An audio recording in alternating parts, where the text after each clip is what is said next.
Halo, Assalamualaikum, selamat pagi, selamat siang, dan selamat malam. Apa kabar bangsa Indonesia? Pada kali ini kita akan membahas sebuah judul, semua proyek mangkrak SBY rampung di tangan Jokowi. Banyak sekali proyek yang mangkrak di era SBY yang kemudian rampung di tangan dingin seorang Jokowi. Bukan cuma proyek yang tersendat karena ketidaktegasan sistem kepemimpinan di masa lalu dan rumitnya birokrasi. Juga proyek yang sepertinya sudah mustahil untuk diselesaikan pun kelar tanpa tersisa oleh jerih payah Jokowi. Sebut saja proyek SPHM Kumpulan di Pasuruan, proyek Bandara Kertajati di Majalengka, proyek ruas tol Pemalang Semarang di Jawa Tengah, proyek ruas tol Cimanggis Cibitung di Jawa Barat, proyek dua bendungan anti banjir Jakarta di Sukabumi dan Ciawi. Ada juga proyek PLTU di Batang, proyek tol Trans Sumatera, proyek ruas tol Jor 2, proyek jembatan Merah Putih di Ambon, dan banyak lagi. Terlalu banyak untuk disebutkan semua di sini. Untuk proyek kereta api, pengangkut batu bara di Kalimantan Tengah, dan proyek Wisma Atlet Hambalang pun dalam waktu dekat akan segera dirampungkan juga. Untungnya Indonesia dianugerahi seorang Presiden Jokowi yang bekerja keras dan cerdas, sehingga proyek mangkrak yang berpotensi merugikan keuangan negara itu pun bisa diubah menjadi potensi investasi dan ladang pendapatan buat negara.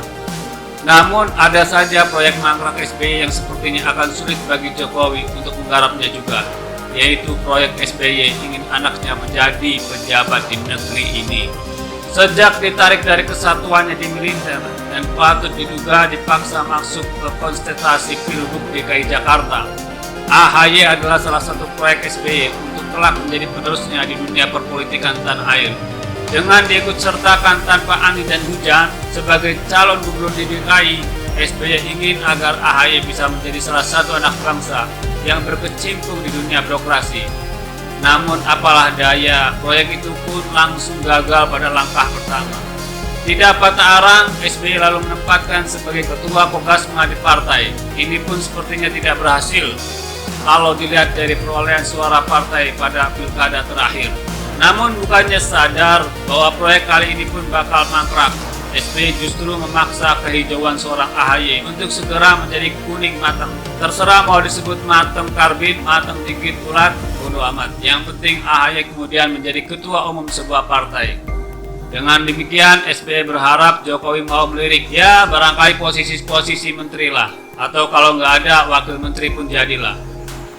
Kalau itu pun tidak ada juga, wakil menteri pun boleh, yang penting ada jabatan. Masa dari semua peserta kontestasi Pilgub DKI, cuma dia sendiri yang tidak ada jabatan di negeri ini. SBY itu presiden 2 kali. Kira-kira begitulah rintian batin seorang SBY. Kalau selama ini SBY bisa tenang dengan pemangkrakan proyeknya yang pasti akan dirampungkan Jokowi satu persatu, maka akan sangat sulit untuk proyek AHY menjadi pejabat di era Jokowi ini. Bukan hanya karena tidak ada posisi yang tepat buat orang yang tidak punya pengalaman sebelumnya, tapi yang paling jelas adalah AHY tidak punya kapasitas untuk diberikan amanah dan kepercayaan.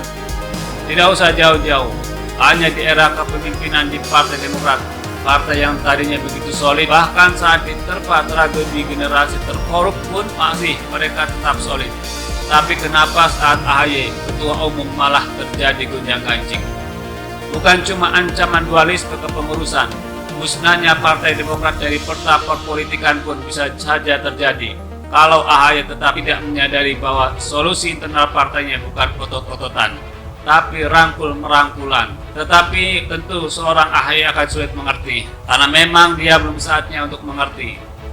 Seperti kata mantan koleganya sendiri, dia tidak pernah mendaki untuk berada di puncak. Maka sekarang dia tidak mengerti bagaimana cara turun dari puncak untuk menarik orang-orang yang tercerai-berai karena mengikuti dirinya yang tak tahu arah. Semua faktor seperti ini yang membuat sulit bagi Jokowi untuk memberikan kepercayaan dan merampungkan proyek mangkrak SBY yang satu ini. Bisa jadi ini akan menjadi mangkrak semangkrak-mangkraknya, apalagi kalau sampai Partai Demokrat kubu KLB membawa kasus dualisme partai ke PT UN. Jangankan nama Partai Demokrat, nama AHY pun bisa hilang dari catatan perpolitikan negeri ini. Nah, bagaimana menurut Anda semua tentang analisa pemikiran ini? Silahkan ketik kolom komentar di bawah dan jangan lupa subscribe channel ini. Terima kasih.